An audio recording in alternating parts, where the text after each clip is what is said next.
Assalamualaikum warahmatullahi wabarakatuh. Waalaikumsalam warahmatullahi wabarakatuh. Alhamdulillah. Sholatu wassalamu ala rasulillah. La hawla wa la quwwata illa billah. Amma ba'.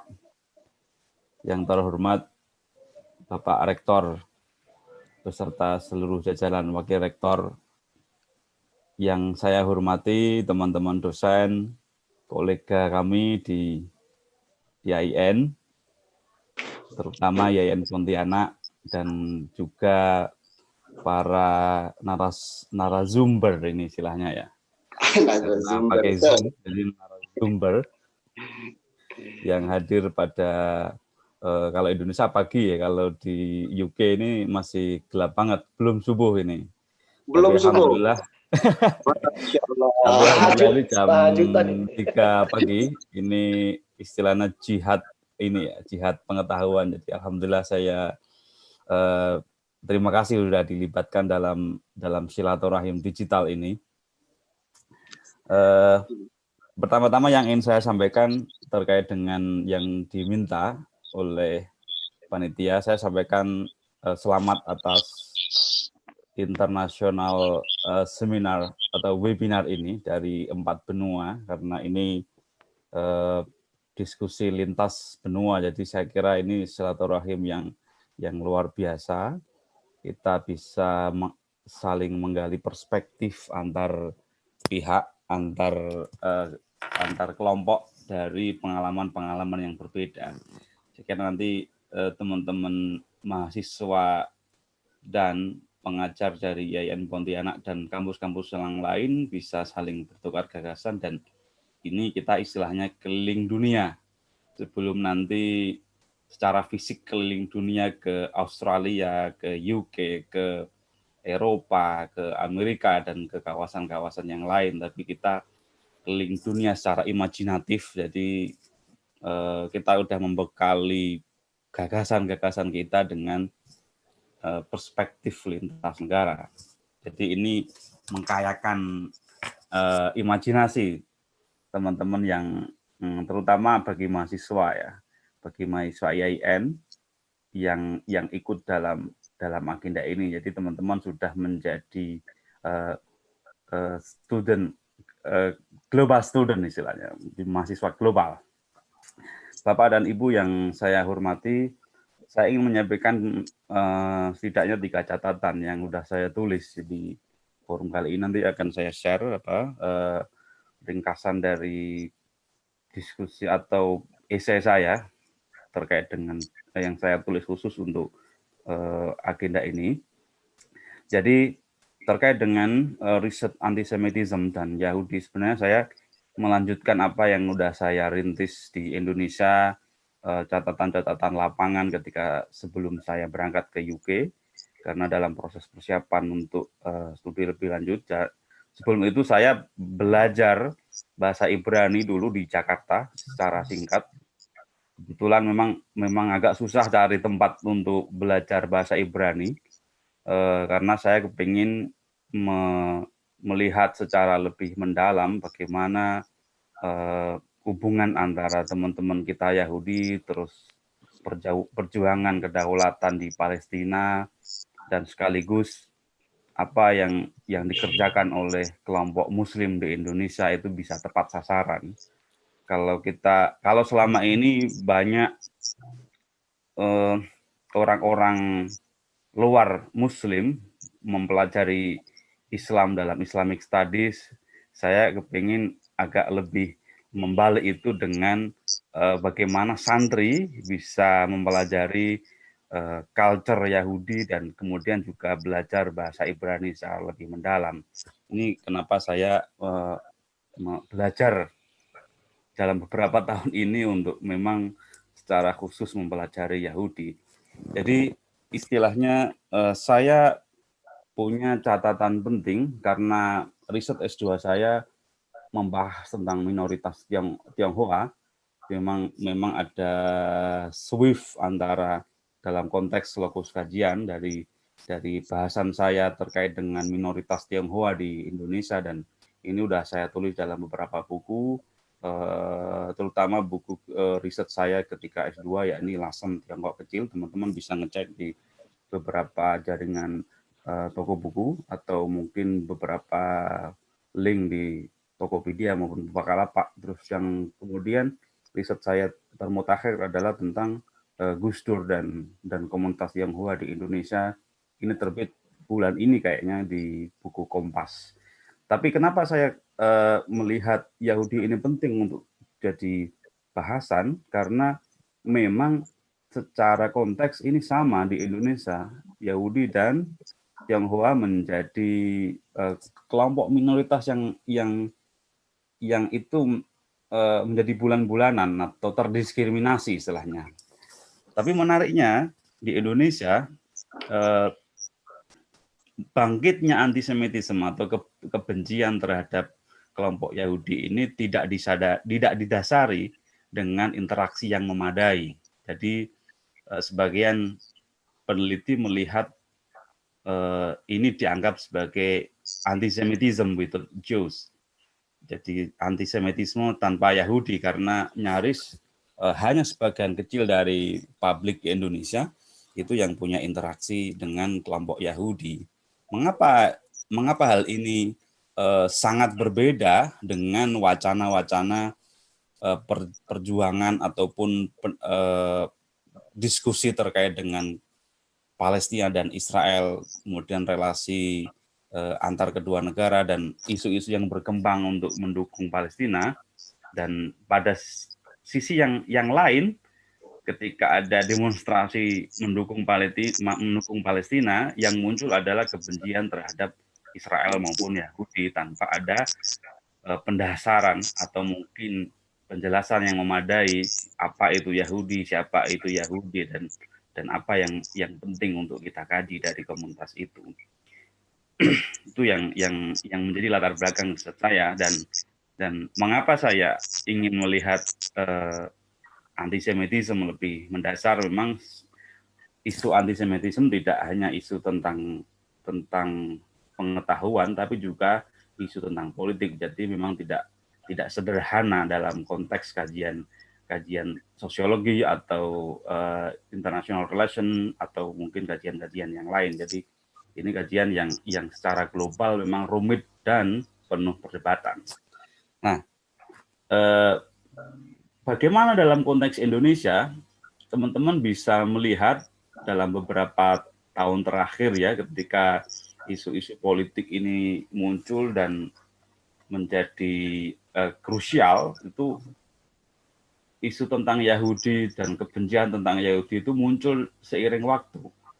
Saya punya tabel, tapi ini masih riset yang masih berjalan, waktu-waktu di mana kebencian terhadap Yahudi tanpa didasari terhadap apa itu Yahudi, itu muncul dan seringkali menjadi alat untuk menembak sebagian figur politik untuk menurunkan kapabilitas atau image-nya di publik. Terakhir itu ada Pak Ridwan Kamil yang dianggap sebagai pro-Zionis, pro-Yahudi, dan sebagainya. Jadi ini memang penting bagi publik Indonesia untuk menyadari lebih jauh bagaimana kita melihat Yahudi sebagai kelompok minoritas yang itu nyaris tidak kita temui atau hanya sedikit sekali dari komunitas Yahudi di Indonesia yang muncul. Bapak dan Ibu semua, riset saya masih ongoing, tapi insya Allah di akhir tahun ini saya akan menyelesaikan satu buku catatan singkat saya terkait dengan antisemitisme, yakni saya beri judul Melawan Antisemitisme, Fighting Antisemitism dalam konteks Indonesia. Jadi saya ingin melihat bagaimana potret komunitas Muslim Indonesia ini melihat wacana antisemitisme sekaligus perdebatan diskusi terkait dengan dialog Yahudi dan Islam. Itu insya Allah nanti kita bisa lanjut tema ini secara lebih jauh dalam diskusi selanjutnya, karena kami diminta 10 menit untuk fokus dalam hal ini. Lanjut ke isu new normal di UK ya. Saya ingin berbagi, ada yang menarik ketika kemarin COVID-19 di UK ini, pemerintahnya lewat Perdana Menteri Boris Johnson sebenarnya sudah menetapkan satu catatan atau kebijakan bahwa seluruh mayat korban COVID-19 ini harus dikremasi karena pertimbangannya health and safety kan, pertimbangannya kesehatan dan keamanan, karena memang lebih mudah.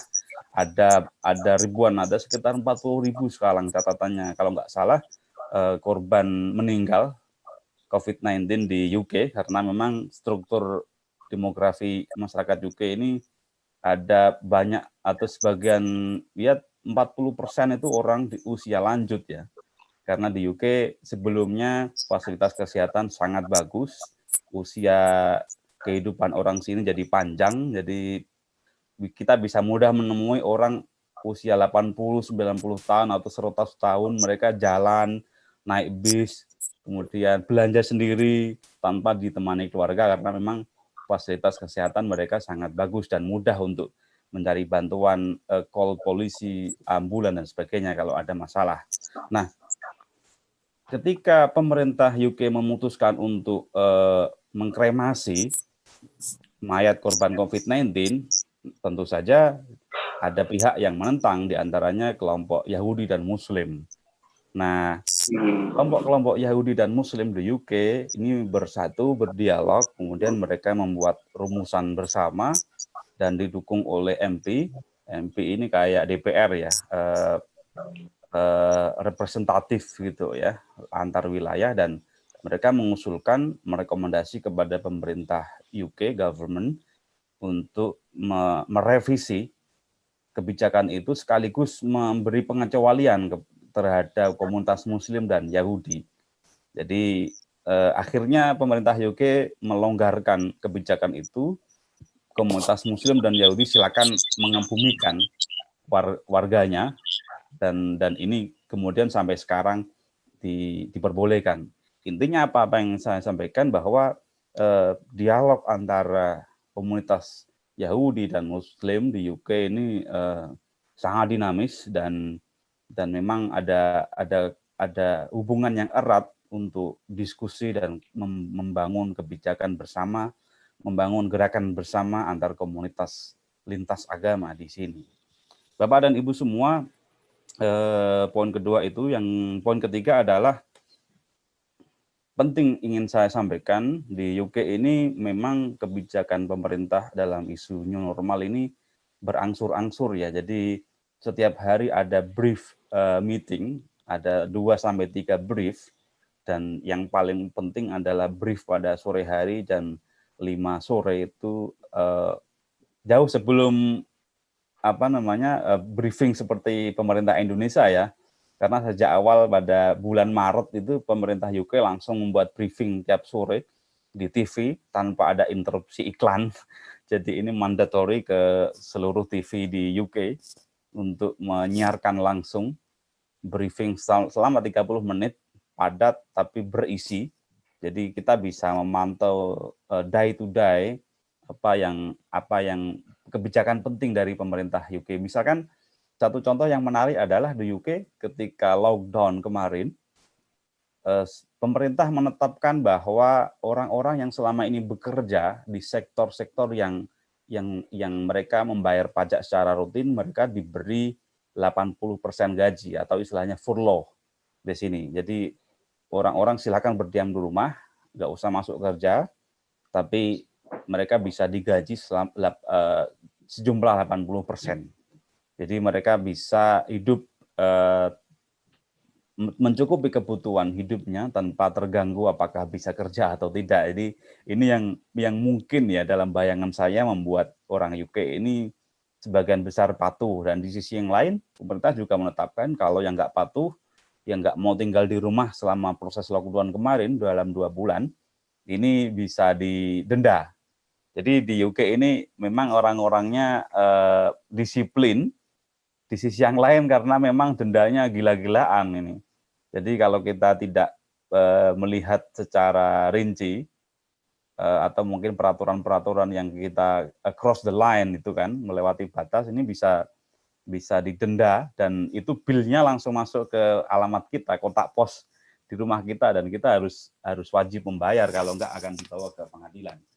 Nah, proses new normal sekarang per hari ini sudah sangat bagus. Kita sudah bisa belanja di supermarket dan kemudian pekan depan anak saya sudah bisa masuk sekolah. Tapi memang untuk masuk sekolah ini perdebatan, jadi bisa dites dulu. Dari sebelumnya satu kelas itu 25 orang, 25 anak, sekarang satu kelas hanya 8. Jadi masuknya dibagi untuk ini social distancing kalau di sini ya. Terus yang di sisi yang lain kita bisa masuk ke park untuk olahraga maupun rekreasi, sudah bisa berkendara dalam radius mungkin 30 mile ya. Ini dalam kota ini sudah oke untuk kita jalan-jalan. Di sisi yang lain proses masuk kerja kantor udah mulai sedikit demi sedikit, dan memang ini sangat dibatasi ya untuk jaga jarak antar orang. Tapi yang penting bahwa yang ingin saya tekankan di sini memang interaksi komunitas-komunitas agama di sini berperan penting untuk mensupport pemerintah UK, memberikan kebijakan-kebijakan strategis bagi masyarakatnya. Tapi memang sampai sekarang untuk sholat Jumat masih belum ya, berbeda dengan di UK seperti yang disampaikan tadi Kang Malik Ridwan, sudah mulai proses, tapi di UK sampai sekarang gereja atau masjid atau sinagog ini masih ditutup untuk proses yang masih belum ditentukan jadwalnya. Jadi di sini riset-riset berbasis ilmiah juga disampaikan oleh komunitas-komunitas agama. Mereka punya peneliti-peneliti yang itu ada institut-institut khusus di beberapa kampus yang terkoneksi dengan sinagog atau terkoneksi dengan komunitas muslim di sini. Begitu sedikit dari yang ingin saya sampaikan. Insya Allah nanti akan saya bagikan catatan singkat esai saya terkait dengan diskusi ini, dan kemudian nanti bisa di-share ke teman-teman mahasiswa di YIN Pontianak. Terima kasih. Terakhir satu catatan saya. Tadi Kang Malik menyinggung tentang darurat. Saya kira penting mungkin bagi komunitas YIN Pontianak untuk mendorong satu gagasan tentang fikih darurat sekarang ya. Kalau bidangnya Islamic Studies, teman-teman bisa bergerak lebih progresif untuk mendorong satu catatan fikih darurat, karena fikih darurat kita ketika COVID-19 ini ada insight yang bagus untuk memperbarui fikih kita dari ahli-ahli agama atau ahli-ahli fikih di bidang akademik. Saya kira nanti bisa menjadi sumbangsi yang luar biasa, dan kita bisa berpijak dari satu kaidah al-muhafadzah al-qadimi sholih wal akhdhu bil jadidil aslah. Kita punya dasar al-muhafadzahnya apa? Al-muhafadzahnya adalah kaidah-kaidah terkait dengan masa lalu yang itu masih bagus. Kaidah-kaidah dengan kaidah-kaidah kemanusiaan yang sampai sekarang masih kita dapatkan. Sekaligus kita juga harus menambah kaidah-kaidah baru, yakni al-jadidil aflah. Sesuatu yang itu penting untuk kita sampaikan pada masa sekarang. Apa itu inovasi saintis, kemudian riset-riset berbasis kedokteran, itu adalah al-akhdhu kita untuk mencari tatapan atau nilai-nilai baru dalam konteks riset-riset mutakhir yang itu bisa terkoneksi dengan gagasan-gagasan keagamaan. Terima kasih dari saya. Assalamualaikum warahmatullahi wabarakatuh.